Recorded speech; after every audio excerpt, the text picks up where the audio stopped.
নমস্কার। ভিডিও থাম্বনেলে যেটা আপনারা দেখছেন, এই কোটি টাকার ঘোটালা হয়েছে কিন্তু পশ্চিমবঙ্গে।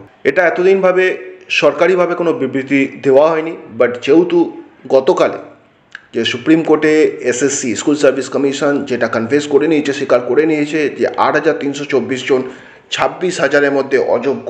তো আপনারা সকলে এই 8,324-কে যদি মিনিমাম, এখনও পর্যন্ত মিনিমাম বলছি 7 লাখ টাকা করে যদি আপনারা ধরেন ঘুষের পরিমাণটা, তো 7 লাখ দিয়ে গুণ করলে আপনার ফিগার এই অ্যামাউন্টে দাঁড়াচ্ছে।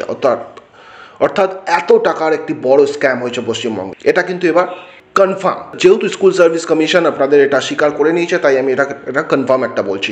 এই ফিগারটা আরও বেড়ে যেতে পারে, কারণ এখনও পর্যন্ত খবর যেটা জানা যাচ্ছে যে এই ঘুষের পরিমাণটা ক্যান্ডিডেট ওয়াইজ কারো থেকে 14 লাখ, কারো থেকে 15 লাখ, কারো থেকে 17 লাখও নেওয়া হয়েছে। আমি কম করে 7 লাখ করে ধরেছি পার হেড। এরপরেও যদি আপনারা কেউ বলেন যে এই দুর্নীতি হয়নি, তো প্লিজ আপনারা এই ভিডিওটা দেখবেন না। কারণ আবারও বলছি, গতকালে সুপ্রিম কোর্টে স্কুল সার্ভিস কমিশন সূত্রে কিন্তু এটা স্বীকার করে নেওয়া হয়েছে যে এতজন অযোগ্য আছে। এই সংখ্যাটা পরবর্তীকালে আরও বাড়তেও পারে। এখনও পর্যন্ত আমি দেখছি ব্যাপারটাকে নিয়ে এখনও কনফিউশন আছে, অনেকে বিভিন্ন কনফিউজের মধ্যে আছে। যেমন এটা কিন্তু আমি সবার ফার্স্টে বলে দিই, এটা কোনো সুপ্রিম কোর্টের রায় না, এটা কোনো সুপ্রিম কোর্টের রায় নয়। আপনারা অনেকেই আমি বলতে শুনছি রায়, এই রায় আমি খুব খুশি, বা এই রায়ে আমরা সকলেই স্বস্তি পেয়েছি, এই রায়ে আমাদের জয় হয়েছে, এরকম এটসেট্রা এটসেট্রা শুনতে দেখছি। বাট আবারও বলি, এটা কোনো রায় নয়, এটা একটা অর্ডার মাত্র। সুপ্রিম কোর্ট কালকে যেটা বলেছে সেটা অর্ডার মাত্র, কিন্তু নির্দেশ দিয়েছে। তো আপাতত 26,000 চাকরি কিন্তু আপাতত বহাল থাকছে, অর্থাৎ কারো চাকরি এখনো পর্যন্ত কিন্তু গেল না। এটি একটি বড় স্বস্তি ইন দ্য সেন্স যারা যোগ্য আছেন তাদের জন্যই কিন্তু স্বস্তি, যারা অযোগ্য তাদের জন্য মোটেই এটা স্বস্তির খবর নয়, কারণ তাদের রাতের ঘুম কিন্তু ইতিমধ্যেই উঠে গেছে এই নির্দেশের ফলে। কারণ পরবর্তী শুনানির দিন, যেটা 16 তারিখ ঘোষণা করেছে আদালত, সেই দিন টোটাল কতজন অযোগ্য আছে, অর্থাৎ এই ফিগারটাই যদি হয়ে থাকে আপনাদের 8,324, তো এই 8,324 জনকে কিন্তু টাকা ফেরত দিতে হবে সুপ্রিম কোর্টের কথাবার্তাতে, সেটা কিন্তু পরিষ্কার স্পষ্ট।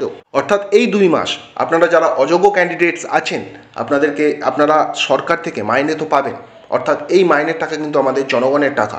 এখানে একটু আমার স্পেশালি প্রবলেম আছে, কারণ আমি চাই না আমাদের জনগণের টাকা আপনারা ভোগ করুন। অর্থাৎ যারা অযোগ্য আছেন তাদের উদ্দেশ্যে বল, আপনারা যারা যোগ্য আছেন আপনাদের নিয়ে আমার এই প্রতিবেদনে কোনো সমস্যা নেই, বাট আমার সমস্যা যারা অযোগ্য, এতদিন আমাদের টাকা যারা বিনা কারণে ভোগ করে এসেছে, অর্থাৎ আপনারা কিন্তু ডিজার্ভ করেন না এই টাকাটা, এই জনগণের থেকে এই টাকাটা আপনারা ডিজার্ভ করেন না, কারণ আপনাদের মাইনে কিন্তু আমাদের জনগণের টাকায়। তো আপনারা রেডি হয়ে যান, যে আপনাদের টাকা কিন্তু ফেরত দিতে হবে, এরকম সিগন্যাল কিন্তু সুপ্রিম কোর্ট বলে দিয়েছেন গতকাল। তো আগামী 2 মাস আপনারা যে টাকা পাবেন, যে বেতন পাবেন, তো প্লিজ সেই টাকা আশা করি আপনারা কেউ খরচা করতে পারবেন না। সেই টাকা আপনাদের যেহেতু রিটার্ন করতে হবে, আপনারা যে যার মতো জমিয়ে রাখুন।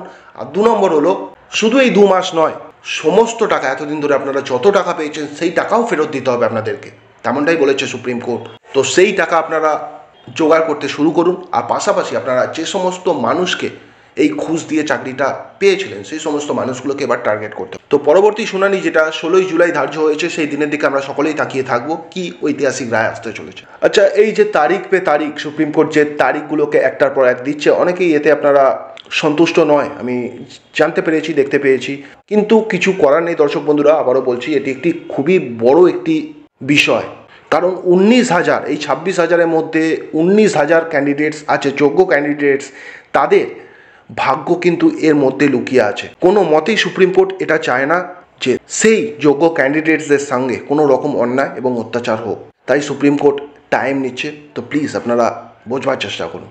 আবারও বলছি, ঘুরিয়ে ফিরিয়ে সেই তৎকালীন মাননীয় বিচারপতি অভিজিৎ গঙ্গোপাধ্যায়ের কথা মনে পড়ে যাচ্ছে। তিনি কিন্তু এই কথাটিই বলেছিলেন। তিনি কিন্তু সেই সময়, তৎকালীন সময়ে যখন বিচারপতি ছিলেন সিঙ্গেল বেঞ্চের, তিনি একবারও কিন্তু গোটা প্যানেল বাতিল করবার কথা বলেননি। তার অভিযোগ ছিল সেই অযোগ্য ক্যান্ডিডেটস যারা ছিল, আনুমানিক তখন 5,000 ক্যান্ডিডেটসের কথা বলেছিলেন তিনি, তাদেরকে আইডেন্টিফাই করবার কথা বলেছিলেন। কিন্তু মাননীয় বিচারপতি এই রায়ে তখন খুশি হয়নি।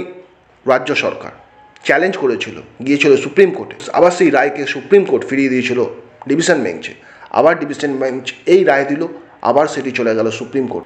অর্থাৎ আমি বলতে চাইছি, তখনই যদি রাজ্য সরকার এবং রাজ্য সরকারের আইনজীবী এটাকে মেনে নিতেন, তাহলে এতটা দীর্ঘ সময় নষ্ট হতো না হয়তো এই যোগ্য ক্যান্ডিডেটসদের জীবন।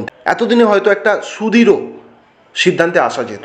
এই যে যোগ্য ক্যান্ডিডেট যারা আছে, তারা যে দোলাচলের মধ্যে আছে, তাদের জীবনে হয়তো এই দোলাচলটা থাকতো না এতদিন। আবারও বলছি, যারা বলছেন যে সুপ্রিম কোর্টে ন্যায় মিলেছে, আমরা খুশি এই রায়ে। দর্শক বন্ধুরা, আমি আবারও বলছি, যারা এই কথাটি বলছেন তারা জাস্ট, সামনে ভোট চলছে, আপনারা সকলেই জানেন, ভোটের প্রচারের স্বার্থে, নিজেদের দলের স্বার্থে এই কথাটা বলছে। কিন্তু চুরি হয়েছে এটা কিন্তু প্রুভেন হয়ে গেছে। গতকালই এটা কিন্তু চূড়ান্ত হয়ে গেছে। এসএসসি যখনই কনফেস করে নিয়েছে যে এতজন অযোগ্য ক্যান্ডিডেটস আছে এই 26,000-এর মধ্যে। আর একটা কথা বলবো, 2011 সালের পর থেকে যারা আপনারা অযোগ্য উপায়ে চাকরি পেয়েছেন, আবারও বলছি অযোগ্য উপায়ে চাকরি পেয়েছেন, আপনাদের চাকরি কোনোভাবেই কিন্তু নিরাপদ নয়। তো মেন্টালি সেই অযোগ্য ক্যান্ডিডেটসরা আপনারা তৈরি থাকুন সেই সময়ের জন্য যখন হয়তো আপনাদের চাকরি চলে যাবে। তো এখন থেকে সেই মেন্টাল প্রিপারেশন আপনারা নিতে থাকুন। আর যোগ্য ক্যান্ডিডেট যারা আছেন, আবারও বলছি, আপনারা ডিজার্ভ করেন এই চাকরি। আমরাও চাই আমাদের ছেলে মেয়েরা আপনাদের হাত ধরেই আগামী দিনে শিক্ষার আলো পাক। তো এই ছিল আজকে আমার এই বিশেষ প্রতিবেদন। যদি ভালো লাগে অবশ্যই একটা করে লাইক করবেন, শেয়ার করবেন। আর এরকমই আপডেট পাওয়ার জন্য আমাদের Bengal job with study YouTube চ্যানেলকে আপনারা সাবস্ক্রাইব করে আমাদের পাশে রাখতে পারেন। ভালো থাকবেন, সুস্থ থাকবেন, নমস্কার।